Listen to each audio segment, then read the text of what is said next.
Hello everyone, welcome to yet another video of job interview series of GMT Academy. So in this series, we are going to learn how to get ready for an interview. In this specific video, we are going to cover all possible questions on the preference share. So we are basically focusing more on the preference share. So please watch entire video and don't forget to take down notes. So let's get started. Okay, so before we discuss in detail what is a preference share, always keep in mind these four important points about the preference shareholders, so that will help you answer most of the questions related to preference shareholders. So what are those 4 points? So the first point is the preference shares are commonly known as a preferred stock. Okay, when it comes to the when we say preferred, so they gets the first preference, over, when it comes to the profit sharing, the preference shareholder gets the first preference before the equity shareholders. This is point number one. Point number two is if company lands into bankruptcy, the preference shareholders are issued dividend first. Also, they have the first right to the company's assets before the common stockholders. Okay, so at the time of liquidation or a bankruptcy, preference shareholders again get the first preference. Point number three is for the preference shareholders, the dividend is fixed. Okay, however, they don't hold a voting rights. Okay, means the preference shareholders have the fixed rate of dividend, whether the company is going to make a profit or loss, they are going to get the fixed rate of dividend. However, this feature differentiate them from the common stock holders, right?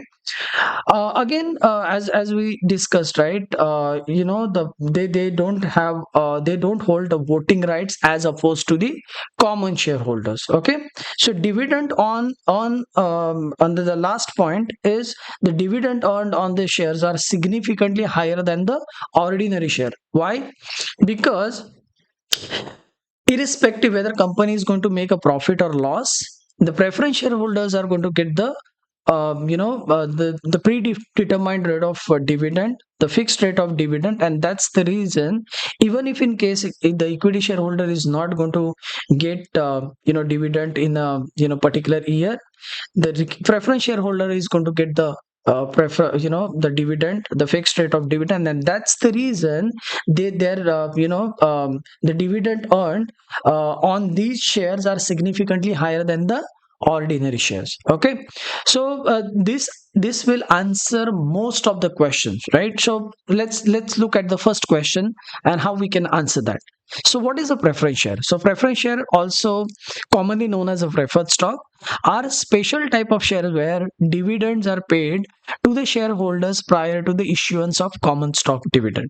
Okay, preference shareholders hold a preferential rights over common stockholders when it comes to the sharing profit. For preference shareholders, the dividend is fixed. However, they don't hold voting right as opposed to the common stockholder. So we have discussed all these points, right? So if you keep those four important points, then you would be able to answer most of the questions, I promise, right? So let's move on to the next question. Next question is features. If you interviewer ask you what are the features of the preference stock. Okay, so answer, we have already, we have covered pretty much all the points here. The only thing is that you'll have to pick those points and rightly address those in the specific question. So to answer these questions, the preference in dividend. Okay, what does that mean?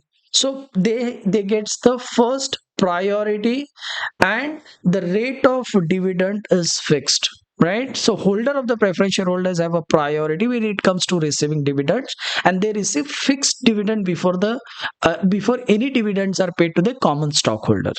So the dividend rate is typically predetermined and fixed, right? As compared to equity shareholders. The next point is priority in assets. Okay, so in case of company liquidation or a bankruptcy, right, the preference shareholders will have a higher claim on the company's assets as compared to the common stockholder, because they get the first preference. Also, whatever the asset is there after that is paid to the all debtors, then the first preference is given to the preference shareholders, right?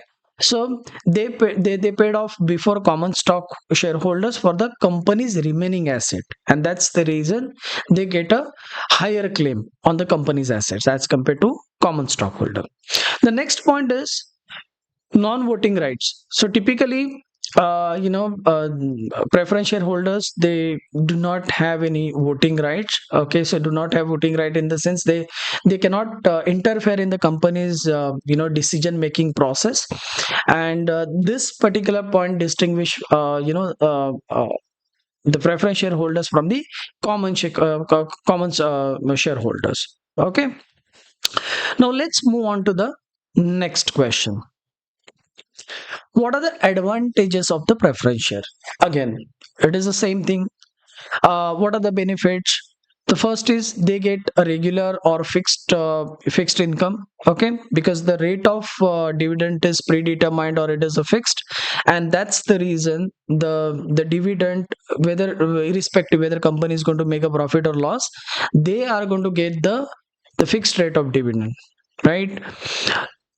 Next point is preferential right. Okay, so they have a various preference, as we discussed. First, they get a first preference over the on the dividend or a profit sharing of the company as compared to equity shareholders. Second is they have fixed rate of dividend.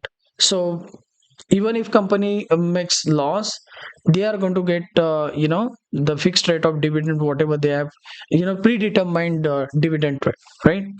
Then voting right, yes, they can vote in the matters concerning their own interest, but they cannot actively interfere in the company's decision making process, right? And that's where that's the point which differentiate most from the common shareholders, because common shareholders have a voting right, but the preference shareholders do not hold the voting rights. Okay, now let's move on to the next question. See, as I said in the first, initial, starting of this video, that four or five points that if you keep in mind, then on the basis of those four or five points, you would be able to answer most of the questions related to preference shareholder. Let's move on to the next question. What are the disadvantages of the preference shareholders or preference stock, right? So again, no voting right. First disadvantage is they don't they cannot interfere in the company's decision making process, or decision making process, and that's the reason if they have they only can vote in the matters concerning their own interest, but not the company's decision making process. Number one. Number two, fixed income. Fixed income. Now, though in the features we saw that fixed income is or rather in the advantages, the fixed income is a in case company is going to distribute or share the profit with the equity shareholders or not, but preference shareholders is going to get the fixed rate of dividend. But when it comes to the disadvantage, sometimes if company makes a huge profit, and if they wants to share that profit with the shareholders, so in that case, since the preference shareholders have a fixed rate of dividend, and so even if company wants to share the higher dividend, in that case they will not enjoy that benefit, and that's the reason this is the disadvantage here as compared to the common stockholder. The next disadvantage is no claim over the surplus. That's what we discussed right now. Okay, so dividend is fixed, and they cannot take advantage of the surplus profit. So excess in the profit, except in the case of participation of in the preference shareholders. So whatever the though they are getting the first preference, but they will, since they have a fixed rate of dividend, if company has a surplus of profit, they cannot enjoy that benefit.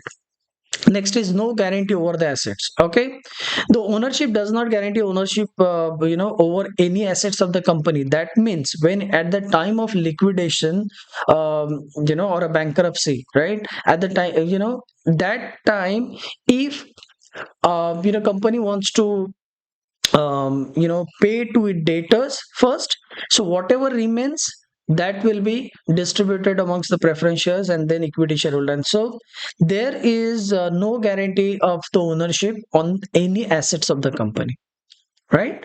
So these are the four disadvantages of the um, preference shareholders. Now let's look at different types of preference shares. Okay, first is cumulative and non-cumulative preference shares. What is a cumulative?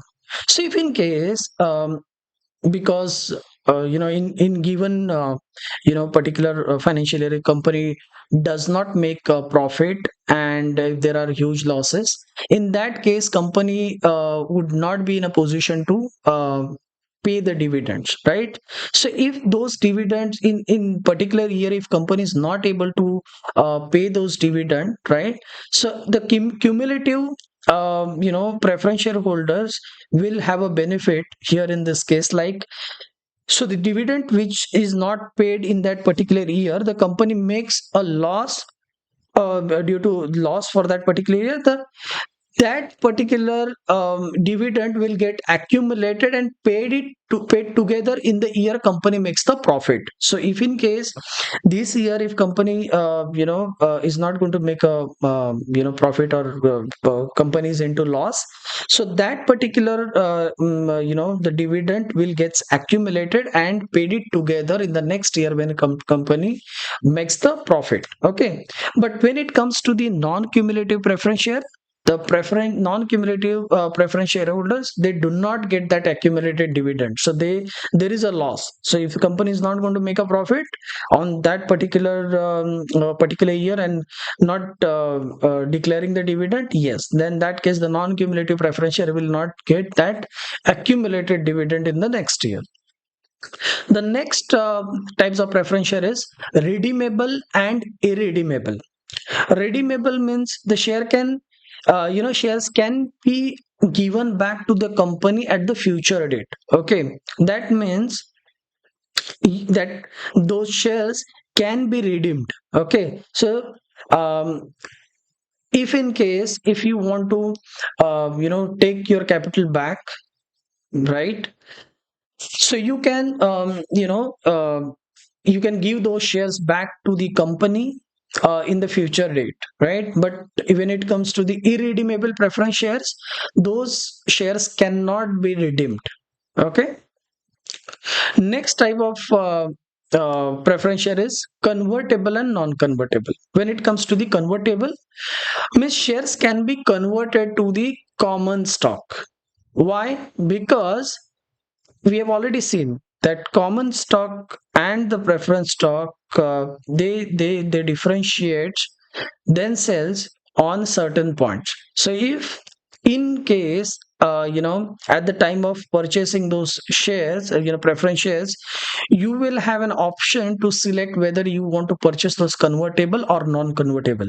If you are purchasing those convertible, so over the period of time, if you think that the common stock are performing better, so in that time, you will have a choice to convert your your uh, preference shares into common stocks and enjoy the benefit. But that will not happen in the non-convertible preference shares, because that option is not available. The next, the difference is, types of preference share is participating and a non-participating. Participating shareholders can participate in the surplus profit of the organization even after dividends and the creditors are paid.